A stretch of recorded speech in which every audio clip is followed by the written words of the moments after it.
Pendant les heures solaires qui nocturnent mes pensées rougies, laissent mes yeux meurtris de peur, d'horreur, de terreur en terre de l'air. Je me voudrais transparente, poussière, une toile d'araignée. J'y suis. Je suis libre de ce que je suis. Je vois un peu à travers moi et je comprends juste pour un instant. Et ce qu'il nous faut à tous les jours, c'est juste un peu d'amour. Tranquillement, elle a développé des tendances schizophrènes. Alors devant ses veines, maintenant jamais ses schizophrènes. Aujourd'hui, sa mère rentre dans sa chambre, plancher plein de seringues, mais elle rentre une seconde trop tard, voilà que sa fille se flingue.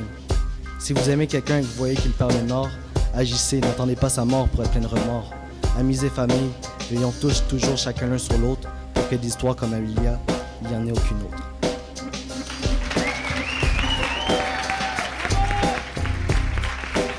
Alors je me dis smoke it, just take the hit. Mais quelle est belle cette ironie, tant d'ambition, si peu d'acquis. De rêve d'avenir en rêve d'histoire, l'absence de rire nous tue l'espoir. Puis rappeler que le chagrin nous abrite le quotidien. Quand on déraille du chemin de fer, bref que l'on quitte ce fier chemin. L'on voit la déception d'un père, récolte la peine d'une triste mère. Tous ces projets jetés à terre pendant qu'on plane de des emburailles dans les airs. Mes neurones n'ont plus rien à se dire. Elles sont devenues muettes des molécules du plaisir. Aussi bien les pirater, ralentir leur cadence ou les faire baisser.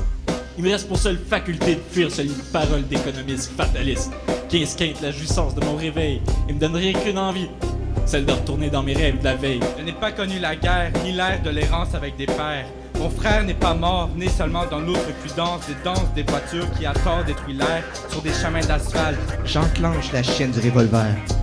Bang. On tente toujours sa chance. Ce que je dois paraître piètre, mon cœur anticipant ses obsèques.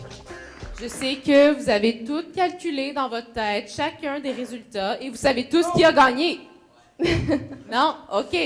En deuxième place, celle pour laquelle Ariane et Francis se sont battus. Finalement, le gagnant avec 0.5 de différence, Ariane!